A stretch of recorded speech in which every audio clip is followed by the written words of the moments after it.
Qadrli qarindoshlar, Sharq Turkiston xabar agentligining xabarlar programmasini ko'rishingizni qizg'in qarshi olamiz. Tuanda tafsiliy mazmunlarni diqqatingizga sunamiz. Xitoy, Amerika, Angliya va Yangi Zelandiya qatorliq davlatlardagi nüfuzlarini ishlatish orqali tashviqotlarni tarqatgan.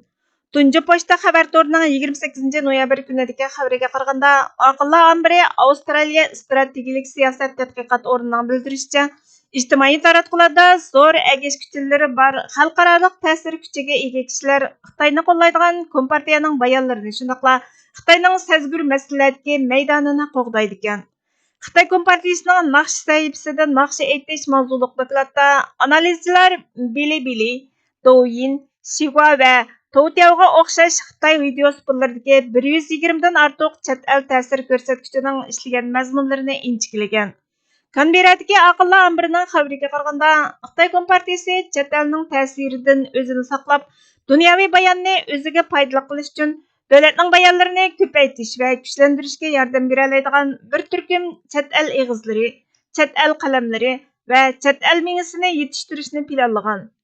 Beijing chet el ta'siri va boshqa aloqalashuvchilarni moslashtirish orqali an'anaviy rasmiy taratqularga qaraganda partiya bayonlarini texnik unumli tashviq qila oladigan birlikka kelgan ovoz qo'shinini barliqqa keltirishni orzu qiladi ekan. Oxirgi maqsad Xitoy Kompartiyasi kontrolligidagi madaniyat, so'z va ideologiyani chet el va erkin siyosiy so'zning xavfidan qo'g'dash orqali partiyaning qonunligini qo'g'dash ekan. Sharq Turkiston surgundi hukumatining Cumhur raisi Mantiminala apandi ijtimoiy axborot supisi X'dan buningga inkos qaytirib, Xalqaro siyosiy tadqiqot institutining doklati Xitoyning YouTube va boshqa ijtimoiy aloqa supalaridagi ta'sirli mazmunlarni ishlatib, partiya qo'llagan bayonlarning tashviqotini kuchaytirib, Sharq Turkiston haqidagi haqiqatni burmilab, Uyg'ur irqiy qirg'inchiligini xato tunutish taktikalarini yo'ritib berdi dedi. Oqsaray Xitoyni Amerikaning elektronlik mashina bozoridan uzoqlashtirmoqchi bo'lgan. Yahoo xabarlarining 4 dekabr kunidagi xabarda aytilishicha, Oqsaray Xitoy zapchastlari bor elektronlik mashinalarning ko'rinarli boj kechirim qilinishidan bahramand bo'la olmaydiganligini e'lon qilgan.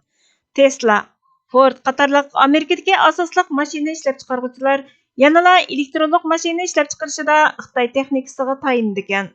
Hozir Oqsaray yangi qoidalarni e'lon qilib, Xitoy shirkatlarini Amerika elektronlik mashina bozoridan yiroqlashtirmoqchi bo'lgan.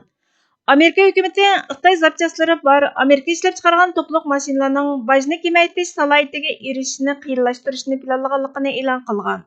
Bultur parlament ma'qullagan iqlim loyihasi va pul paxalligini azaytish qonuniga asosan Amerikada ishlangan to'pliq mashinalarni sotib oluvchilar har bir mashina uchun $7500 bojni kamaytirishdan bahramand bo'la oladi ekan.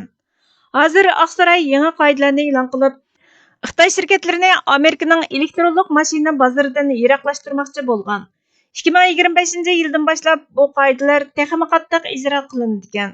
Shartga to'shadiganlarning qizish, pishiqlab ishlash yoki yig'ib olishda chet el kontrolligidagi o'rinlarning halqaliq materiallarni o'z ichiga elishiga yo'l qo'yilmaydi ekan. Yangi cheklimlar Amerika mashina ishlab chiqaruvchilar uchun bosh og'riqi bo'lishi mumkin, chunki ular an'anaviy usulda batareya texnikasi uchun Xitoyga tayindi ekan. New York vaqti gazetining xabariga qaraganda, elektronlik mashina ishlab chiqaruvchi hukumatga sungan dokladdan bu cheklimlarning Xitoyda qazilangan kichik zapchaslar va mineral moddalarga emas, faqat cho'ng tipdagi batareya zapchaslariga mos kelishi kerakligi ma'lum. İtaliya bir belbaq bir yo'l qurilishi turidan chekinib chiqadi ekan. Akit xabarlari torining 6 dekabr kunidagi xabarda aytilishicha, Italiya Corriere della Seragi'ning xabariga qaraganda, Giorgia Meloni boshchiligidagi 10 qanot birlashma hukumat 3 kun ilgari Xitoyning tarixiy Ipak yo'lini yangidan jonlantirish maqsadida yo'lga qo'ygan bir belbaq bir yo'l qurilishidan chekinib chiqadiganligiga doir rasmiy uqtirishni Rimdagi Xitoy bosh elchixonasiga avatgan. Uqtirishda Italiyaning bir belbaq bir yo'l qurilishi tashabbusidagi mavjudligini saqlay olmaydiganligi ta'kidlangan. Ministr yordamchisi va tashqi ishlar ministri Antonio Tajani bayonotida Ipak yo'li bizning muhim ishimiz emas. Biz uning ko'ngildagidek unum hosil qilmaganligini ko'rdik. Bu turga qatnashmaganlar yaxshi natijaga erishdi degan. Italiya 2019-yil 3-oyda Giuseppe Conte rahbarligidagi 1-Conte hukumati mezgilida Rimda imzolangan tushunish eslatmasi bilan bir belbaq bir yo'l qurilishiga tava bo'lgan. Bunun bilan Italiya bir belbaq bir yo'l tashabbusiga qatnashgan tunji va birdan-bir G7 ga a'zo davlatga aylangan. 2019-yili 8-oyda Italiya 1-Konte hukumatida ittifoq yemirilgandan keyin 2-Konte hukumati qurilgan va bu hukumat bir belbaq bir yo'l tashabbusiga ancha qiziqmagan. Mario Draghi rahbarligidagi 2021-yili 2-oyda qurilgan keng birlashma hukumatmi bu tashabbusga qarata oraliq saqlagan. 2022-yili oktyabrda o'ngchil Giorgia Meloni Italiyada hokimiyat beshiga chiqishdan ilgari 2022-yili 9-oyda Italiyaning bir belbaq bir yo'l tashabbusiga qatnashishini xatolik deb tasvirlagan.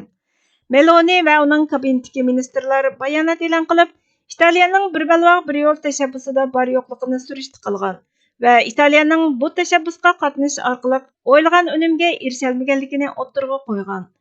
Bu yil avgustda Italiya matbuotlarida Italiyaning bir belbaq bir yo'l tashabbusidan ayrilish uchun chiqish yo'li izlayotganligi to'g'risida xabarlar tarqalgan ekan. Mag'lubiyat jangda o'lib olishdan emas, borgan sari dushmanga o'xshab qolishdan keladi.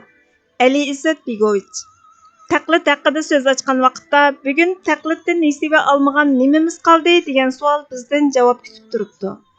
Albatta, o'zimizning madaniyat va kultur dinamikalarini asos qilgan holda xosligimizni beyitish va taraqqiyotimizni kuchaytirish uchun bizda yo'q, ammo boshqalarda bor bo'lgan bilim, texnika va boshqa zarur qurilmalarni qabul qilib elib kirsak, bu orqali moddiy taraqqiyotda kuchlansak kerak yo'q.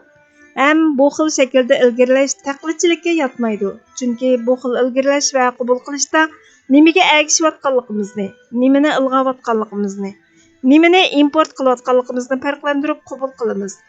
Ammo madaniyat mansubiyatidan yotilish yo'lini tanlab olgan kultur havzasidan uchumlab suv elishni, ma'rifat buloqlaridan qanday qilib qinib ichildiganligini bilmagan, unutgan holda xato talqinlar asosida o'zini bilgandek o'ylab mag'rurlik niqobi bilan bilarman bo'lib olish, eng muhimi ajdoddan avlodga meros bo'lib kelayotgan nur manbasidan yorug'lik elish orqali farosat ko'zini ochmay turib qora quyuq holda elib kirish taqlidchiligidan boshqa ish emas.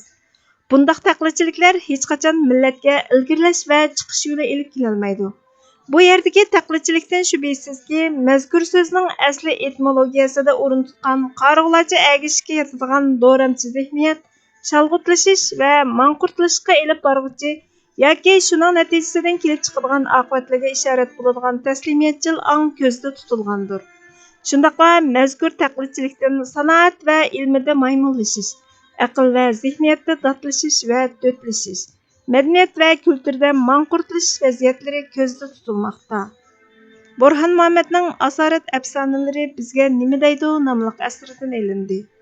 Bugungi xabarlarimiz bu yerda oxirlashdi. Bizga vaqt ayirganingiz uchun ko'pdan ko'p rahmat. Kelar qatimki programmamizda ko'rishguncha Allohga omonat bo'lgaysizlar.